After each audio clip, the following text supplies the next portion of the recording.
I want you to spill the tea on a design confession, whether it's a trend that's happening right now that you're sort of not about and everybody's doing it, something that's been sort of, maybe you have something in your home that you're like, I can't believe I have this. It's butt ugly, but I love it, or something like that. What fills my cup is doing the custom stuff. Yeah, because totally. that's where I'm able to work with other creatives such as yourself and, collaboratively elevate the product further than it could ever be. Absolutely. It's a little bit different when you're designing for yourself. You've got no bumpers, so to speak. Of course. But having someone who already has a vision and then kind of help elevating that together. Collaboration. It's right? my jam. Totally. I think it needs to be this collaborative process where you have a chat, you talk about the design process, you look at the boards, like you said. I think that's so important to do, you know? It can only elevate the work. It just makes it 1000%. better. And that's what I love. This is where creativity gets lit. I'm talking bold pivots, design funks, and those tiny rituals that keep us grounded. I'm interior designer and creative director Ali Velji, and on AVD Inspire, I sit down with artists, makers, and icons for the real conversations behind the work. Welcome to the AVD Inspire podcast, coming to you live from the Interior Design Show in Vancouver in our custom branded booth space by Bureau. It looks amazing. So happy to be here and couldn't be more delighted to introduce my next guest. He's the founder and creative director of Matthew McCormick Studios. He has a mind that sees potential in everything. And today, he's intrigued by composition and considerate of the impact that lighting can make in any space. Each of his creations is an expression of a well-informed vision and a finely tuned technical understanding of manufacturing process and interior design.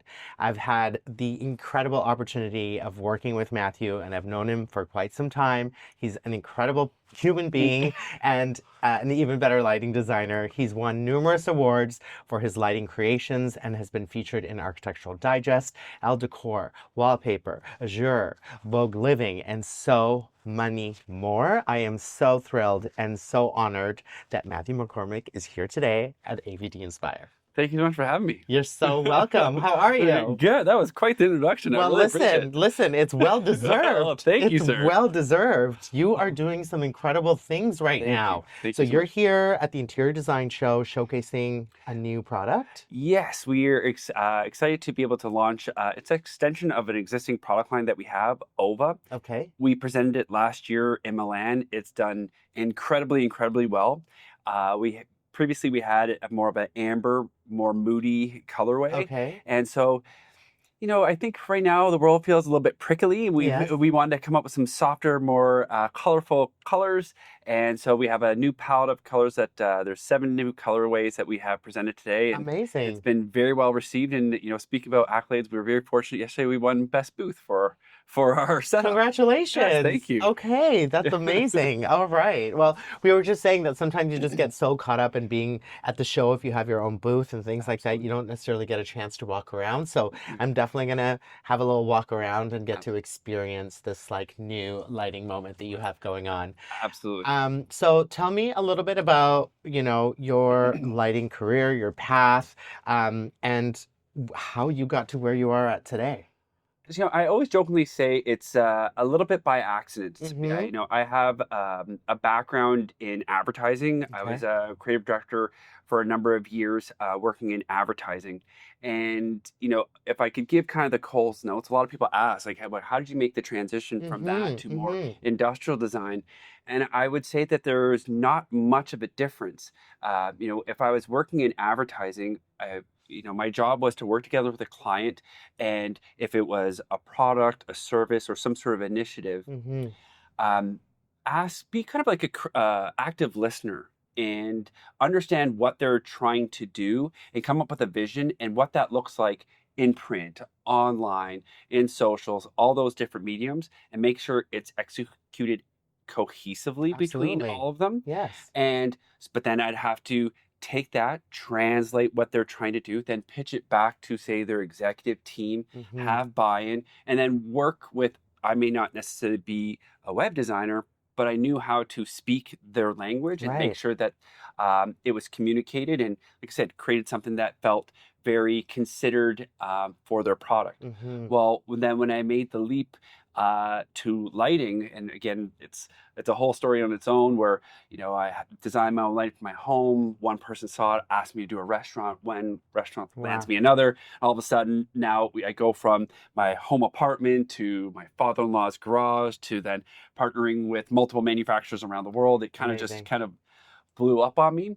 But I think there's a lot of similarities. But instead of now being a executive I might be dealing with, I'm dealing with architects, Absolutely. interior designers, Yes. and we speak the same language. 100%. So my job is to help continue the story that you're trying to tell Mm-hmm. and, bring the space to life, if you will, with the lighting. I love that. I love Yeah. that so much. And I think lighting is such an integral sort of portion of the interior design process that, I think lighting can make a huge difference, obviously with how people feel, but also in a way that a space looks. And I feel like your lighting is so versatile, Absolutely. And it's, obviously I'm a bias, but we all understand what we look like under Mm-hmm. all blue lights. But we also know, we can get into the technical end of things about how, not how it can produce wellness, but also how, light can change throughout the time of day. Yes. But also,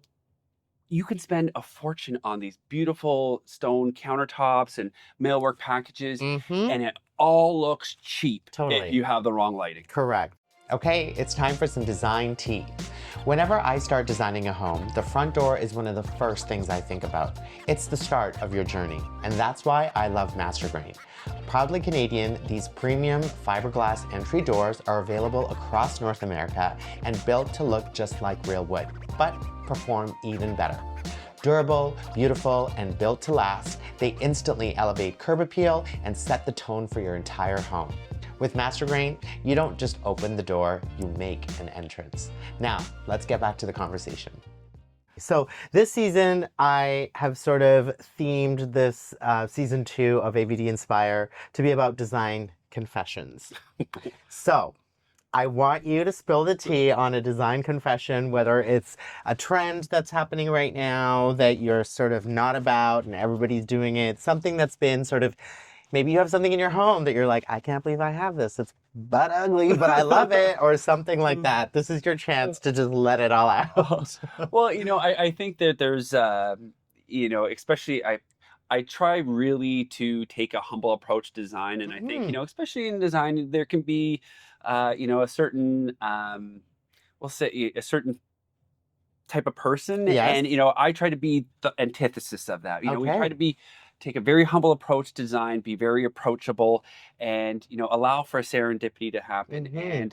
And again, that's when I'm sitting down with a designer, I don't know where the whole creative process is going to start. Absolutely. So I take a look at your mood boards, I take a look at Mhm. your drawings, and it could be something in there. It could be a word that you said that completely informs my creative process. Mhm. But I know when we first started off, we started off in doing bespoke lighting. So Mhm. very site specific working together with architects and interior designers to, again, create something that feels very cohesive and ties the space together. Yeah, Inherently in doing that, you're kind of building a product line as you go. for sure. And so many years ago, I diversified where we had our bespoke end of things, Mhm. and then we had our inline product. Similar to fashion, you've got your haute couture runway, Of course. and then you've got your ready to wear off the rack. Absolutely.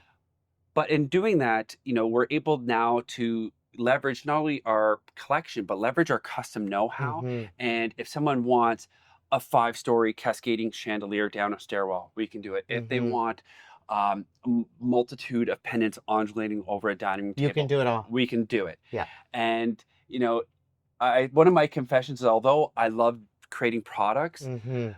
my team says it to me all the time, what fills my cup is doing the custom stuff. Yeah, Because totally. that's where I'm able to work with other creatives such as yourself Mhm. and, collaboratively elevate the product then further than it could ever be. Absolutely. It's a little bit different when you're designing for yourself. Mhm. You've got no bumpers, so to speak. Of course. But having someone who already has a vision and then kind of help elevating that together, Collaboration, it's right? my jam. Totally. I'm with you on that too. And I think it's really lovely when you can work with someone in the industry that also is passionate about the collaboration process and likes to work with you rather than sort of creating something on their own and sort of Pushing their do you know what I agenda. mean? Yeah, Yeah, yeah. correct. I think it needs to be this collaborative process where you have a chat, you talk about the design process, you look at the boards, like you said. I think that's so important to do, you know? It can only elevate the work. A It just thousand makes it percent. better. And that's what I love. Awesome. I love that. I love that confession. Thank you. Thank you. It was very PC, but I loved it.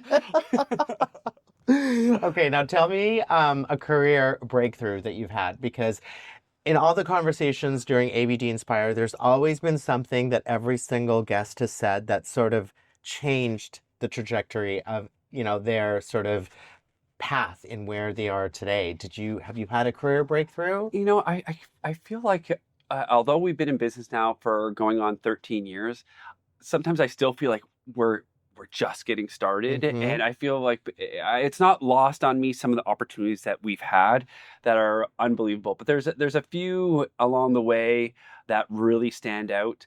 I remember like the first time we presented in Milan, and here I'm in a foreign country, and we get our crates showing up, and I'm like, there's all these Italian men. I'm trying, hey, anyone got a drill to do this? And they don't do Robertson bits there, and so they're like, what is this? I can't open this. And I'm like, what, like you don't have a Robertson bit? They're like, we've never seen that before. And so we're like literally prying open our crate, but to be able then to work together with Rosanna Lundy and then be having dinners with like Tom Dixon and stuff. It's not lost on me. I'm like, how did I arrive here? Yeah. But I think one of the kind of real feathers in my cap was when we did, I'll give you the shortest version of it possible because there was a lot to it. But when we, during the London Design Festival every year, they select only like 2 to 4 designers to showcase work at the Victoria Albert Museum. And for those who don't know, the V&A, as it's known, is probably one of the most culturally designed museums in the world. And to be able to have the opportunity to showcase work there is just beyond feather in my cap. And so, oftentimes, I'm sure every designer, anyone who's in the creative field will eventually have that kind of imposter syndrome. Yeah. But when proof is in the pudding, when you can look back, and especially looking back and seeing some of the work I've done, be it like I said, Rosanna Lundy or the V&A, when you're stacking up enough evidence to believe in who you say and think you are, and be like, we've done some pretty impressive things, and I'm very, very grateful. That's not lost on me, that I'm incredibly blessed to be able to do what I get to do. That's amazing. And I think being humble is something that I think is so important in our industry, and I think that there's so many people that aren't. Yes. And it's not cute. It's not cute. And you know what? It's funny, even within our team, I'm kind of telling tales out of school here, but if you ask anyone on my team, we have team values, and we have rule number 1 was what we kind of chalk it up to, but we have a strict no asshole policy. You know what? I'm all about it. I'm all about it. We've all worked with around people like that. Absolutely. That includes clients, that includes internally people, and that includes me. Yeah. We want to be able to come to work, do our best work in a safe environment where we're able to flourish and do incredible things. I love it. I love that so much. That's very, very well put. I want to talk to you a little bit about sort of like innovation in lighting. Yes. And I know that there's a lot. And as, an interior designer, we're basically picking lights that, yes, look good with the space, and we want things that are going to be, aesthetically pleasing. But what are you seeing in terms of innovations with lighting, and what's new? There's a lot. And so, there's, even with, the old hat thought of LEDs being cool and with not diffused or anything like that. I think there's a lot of technology that's come along that has remedied a lot of that. They can get really warm color temperatures. In the past few years, dim to warm has become really, really popular. in years past, when LEDs dim, they used to get just less bright. Right. Now they would, as they dim, they get warmer, very similar to incandescent bulbs. All right. Of things of the past. And so but essentially we're just mimicking what happens in nature. As the sun sets, things start getting warmer, and you get calmer, and things, get a little bit more saturated. But one of the things that we're actually super excited about is we've just recently partnered up with Lutron. Okay. And Lutron has a new product called Ketra that works with circadian rhythm. So very similar, that it throughout the day changes its color qualities. Absolutely. And one of the things they've just kind of launched this more recently, and so we've been very fortunate to work together. There was an opportunity that came about where it's a full system, where there was a home on the island that had these wall washes and pot lights and all the Ketra set up, but they didn't have any decorative fixtures that had Ketras in it. So they proposed to us, like, hey, can we put our engine into your light? It just so happened it fit perfectly. So it's not like a bulb. No, well, there is bulb. There's a bulb. There's a bulb. Okay. There's many form factors. LED light strips. There's channels. There's chip on boards. Many different form factors. Okay. But and so one of the things that we're incredibly excited for is now introducing a line of lights that are technically beautiful. Like their lighting inside has the most robust technology in it with circadian rhythm. I was down in Austin, Texas, where they were showing me this, and I'm like, this is So unbelievable. cool. Yeah. Like the level of quality control that they go through is unbelievable. And then to be able to partner with them and help elevate what we're doing and bring a decorative element to their already sophisticated line, it's a bit of a departure from what we do in decorative lighting now, but becoming part of an ecosystem that is at the cutting edge is amazing. Another incredible collaboration. I feel like also what the trend that's happening with these talks as of late is also that collaborations are so important. Okay, it's time for a little design confession.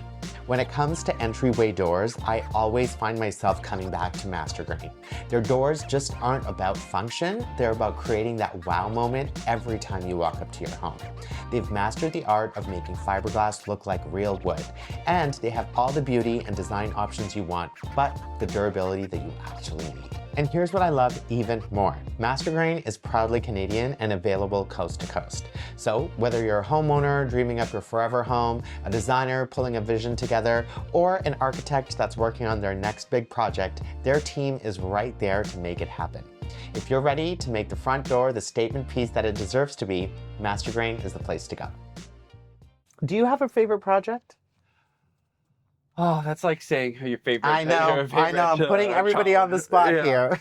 Well, you know what? And it's funny, using that terminology. I think, especially when it comes to bespoke projects, these are projects, same as you, that they can have long lifespans. You're living with it. So I know even as a company, we're very discerning on, especially on the custom division of our studio, that we're very discerning on the types of projects that we take on. It has to fit some certain criteria for us, but you're going to be living with it for 12 to 18 to 24 months. Of course. And so it's, like I said, it has to meet some criteria, but it's labor of love. You give birth to it, it goes out into the world, and it garners a lot of different attention. Then sometimes some of these custom projects, we get enough requests for it. Hey, now it becomes a product. But more recently, there was a project that we did in Toronto a few years ago that we called Cabochon, which was a 3-story chandelier clad in glass. Where is it in the staircase moment? Oh yeah. Yeah. That's a beauty. I can't fake the funk. We worked on that for a year and a half, and when it was finally installed, I'd been staring at it for that long, and it wasn't until it was installed. I remember sitting there with a client, and we were just like, holy crap, it is so stunning. It weighed over 1,000 pounds. Oh my God. We produced over 3,000 pieces of glass and only reserved 750 of the most perfect pieces. And if wait a minute, never see it, you said it's 3,000 pieces of glass and only 750 made it into the... That's right. Wow. That had the right clarity, the right chill marks, the right amount of bubbles. Oh my God, how gorge. Yeah, Oh and it shows. Yeah, and absolutely. but not only that, it was the closest thing to jewelry that we could make, because not only was there every vantage point because there's a spiral staircase, but because there was a light source in the middle, the internal structure was lit and you could Mm-hmm. see inside of it. So it had to be like more Absolutely beautiful perfect everywhere. actually Yeah, yeah, everywhere. And yeah. so having a team of 8 people with polishing for days on end but it all made sense in the end. And it showed. And it showed. Honestly, it photographed beautifully. When I Yeah. saw it on your Insta, I was like, okay, this is absolutely right. Yeah. It looked beautiful. Do you have a design hero? I do. There's the late Ingo Maurer. Mm-hmm. Was definitely. I think anyone who's in lighting would most likely agree.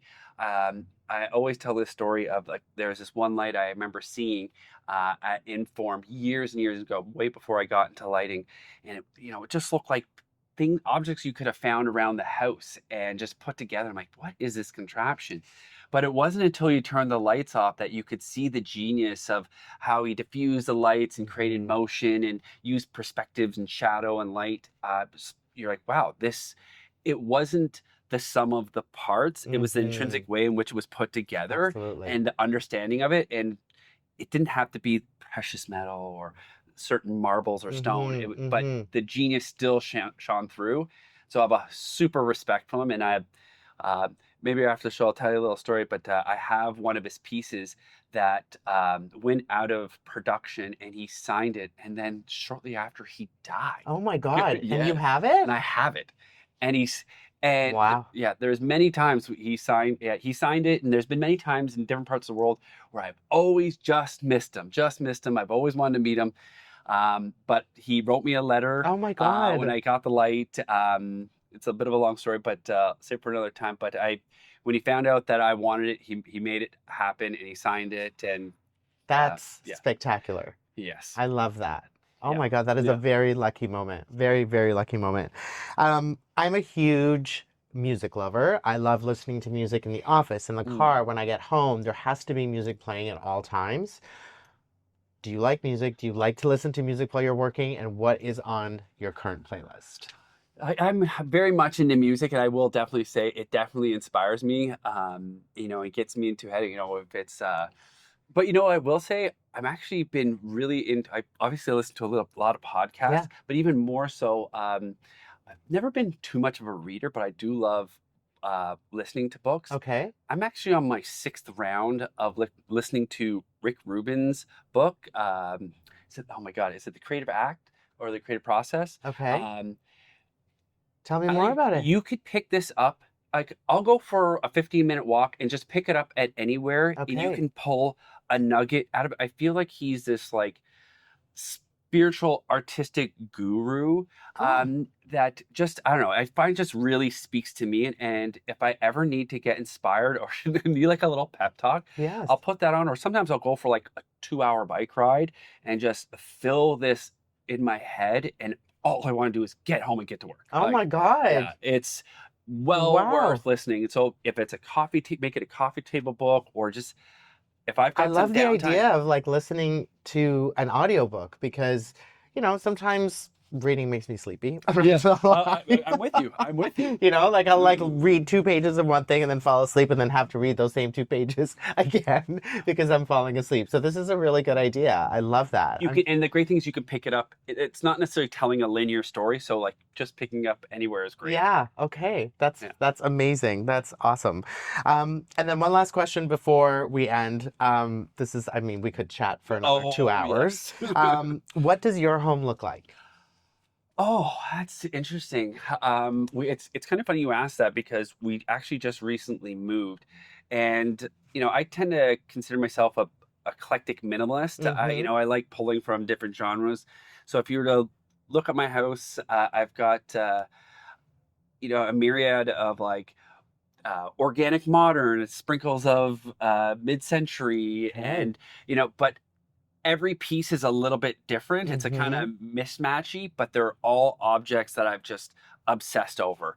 If you look at my mill noteboard, before we even moved into my place, I had 36 versions of what my living room was going to look like, Right. SketchUp models. Yeah. And then 30 different couch options and this and that. And so I knew whatever I put in there, I was going to love, or there was pieces that I've been collecting throughout the years.